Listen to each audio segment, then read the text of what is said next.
Hey guys, welcome to the CCC Negroni Week version. It's our very special Negroni Week video. We're really happy to share with you our versions of a Negroni. This is Jason's possibly favorite week of the whole entire year. I mean, you're right out after, Marcy's birthday, kid's birthday, anniversary. Yeah, it's probably number 4. Yeah. Okay, maybe it's ahead of one of the kids' birthdays. Yes, it is. It is one of my favorite weeks. In fact, you know how much I heart Negroni, so it was rather appropriate this year that the Negroni Week T-shirt, which I've been made fun of because I get one each year and they all kind of look sort of the same. This is the one that's pretty unique. So yes, we both heart Negronis. Even all those occasions, Jason, those are just one day. This is an entire week dedicated to the one thing you love, maybe under all of those people. Fair enough. Fair enough. It is fun, and it goes to a good cause. For those of you out there who are not familiar with Negroni Week, because I know we've talked about it kind of briefly when we did Negronis and Boulevardiers 5 months ago. It feels like it's a sort of a co-branded partnership with Campari, which obviously when you think of Negroni, you think of Campari. Although you're probably wondering where it is today, which we'll explain later. But Campari and Imbibe magazine, which is one of our favorite magazines, which speaks to everything we do here at the CCC. And I think they decided, look, this is a great drink. It's a classic, but how can we, drink Negronis for a good cause? So I think it's actually fantastic because I think it really does speak to everything that you and I are about.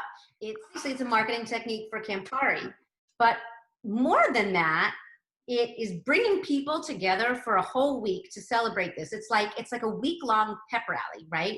It's encouraging experimentation. It's encouraging everybody to come up with riffs on their classic, which is super fun. And it's for a good cause, giving back and supporting charitable causes. It brings people out of the woodworks, encourages them to try new things, to get creative, to hang out together, and usually hop from bar to bar, checking out their different versions. And, all the while supporting charity. So I'm so excited. Which years ago, I think you would admit Negroni was not like your favorite drink, and maybe on its own still isn't your favorite. It is still not my favorite drink, but I'm so excited to have something to celebrate and to get excited about. I mean, shit, I needed a pep rally. But can you admit maybe Negroni's grown you just a bit, or the various cousins of Negronis? Definitely. It's taken me a very long time, and a Negroni is not a starter, a starter drink. But it's taken me a while to appreciate it. I will never love it the way you love it. But I can definitely appreciate some of its riffs and variations, and I can appreciate the creativity behind the very, very, very simplistic formula of equal parts spirit, bitter, vermouth. I think it's a really fun, easy formula to mess around with. It's really fun. And speaking of that formula, that's why you don't see the Campari out, because even though Campari Red is like the signature color, I mean, seriously, it's a pep rally with a signature color. I could be wrong, but you seem more excited about this than I am. I know I sort of wanted to paint my nails Campari Red for it, but good, right? See, yeah, I couldn't do that. I love Negronis and Campari, but I draw the line at my vintage poster here to my right. But if you don't want to use Campari, which is not for everybody, you can substitute that bitter for any slightly bitter aperitif. Thank you. I mean, you can use the obvious Aperol, which almost even looks Campari Red-ish. But we have decided today to go totally crazy and do what's called a White Negroni, where none of our things really have much color at all. They actually read far more yellow than anything. Mm-hmm. So we're going y'all pick whatever bitter you want.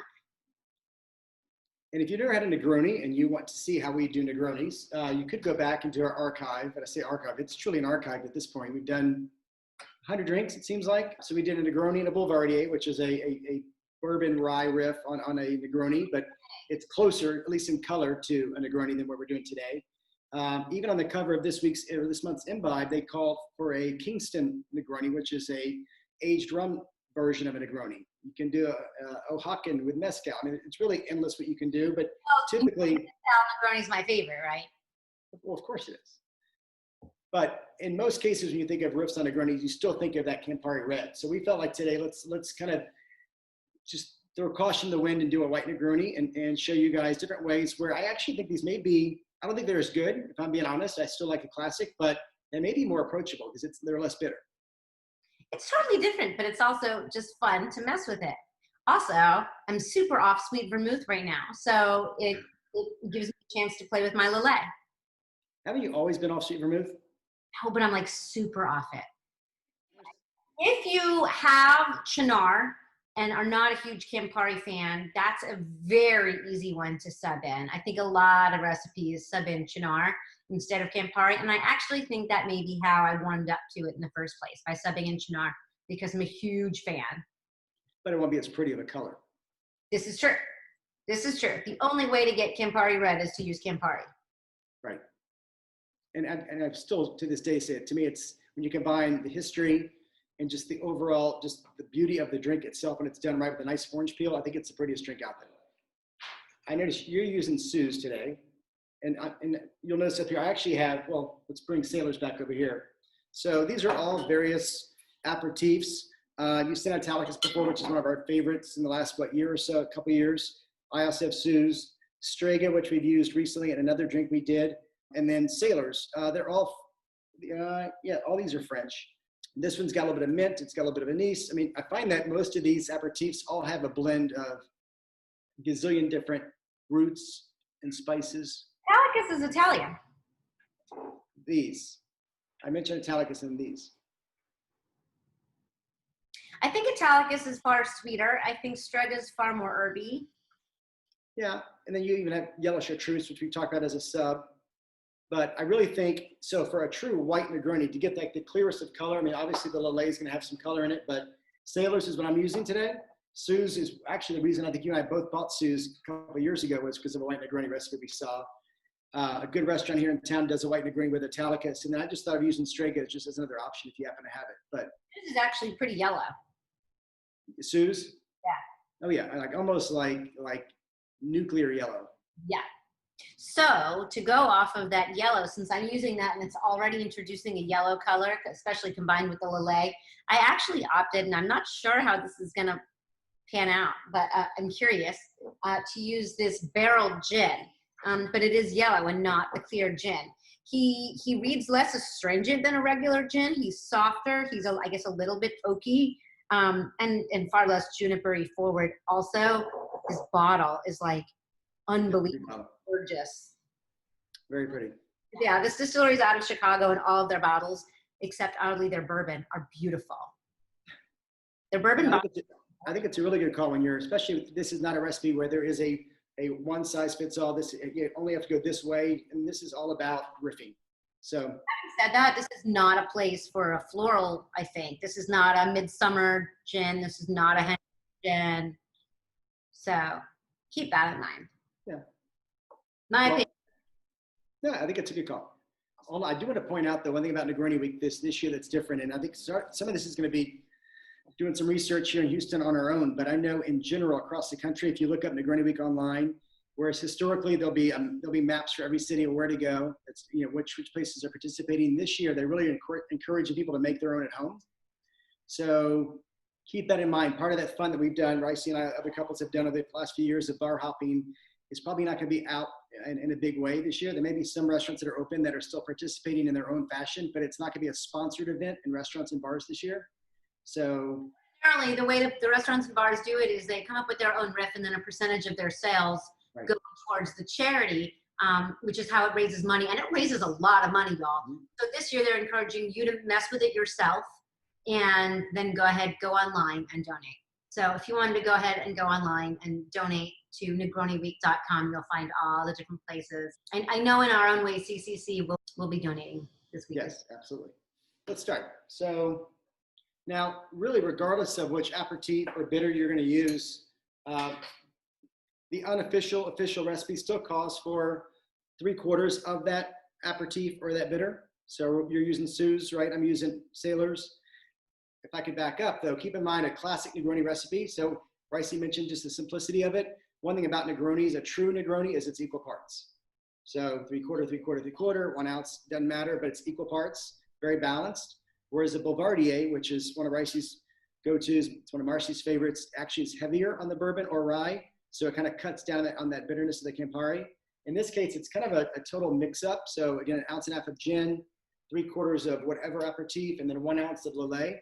So it's not following that same equal parts recipe. We're both doing 1.5 ounces of gin. I'm using Ford's, just sort of my go-to. 1 ounce Lillet. And then 3/4, in my case, Sailors. That very yellow Suze. Yeah, I was just gonna say, you can see right as you poured it in there, it really changed dramatically, whereas mine's pretty clear. So when it comes to ice, I mean, obviously we're stirring here. That's a rule you just don't break when you do a Negroni. But when it comes to how we are actually going to serve it, we both are using a large rock. You have a sphere there. I actually have a square. You can use large rocks as well. I would say this is not something where you want to use like Sonic ice or just small ice cubes. It's just going to dilute. It's really not what the integrity of a Negroni is supposed to be. But Negronis can also be served up. So if you have a coupe or a Nick and Nora, it would also work just as well. I like mine with a large rock personally, but that's the one rule that can be broken. All right, so let's stir.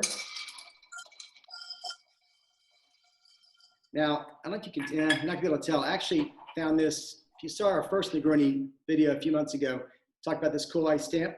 It's my Campari ice stamp. So even though there's not Campari in this one, it's my ode to Negroni. So I did stamp my ice already. They're fancy. Very fancy.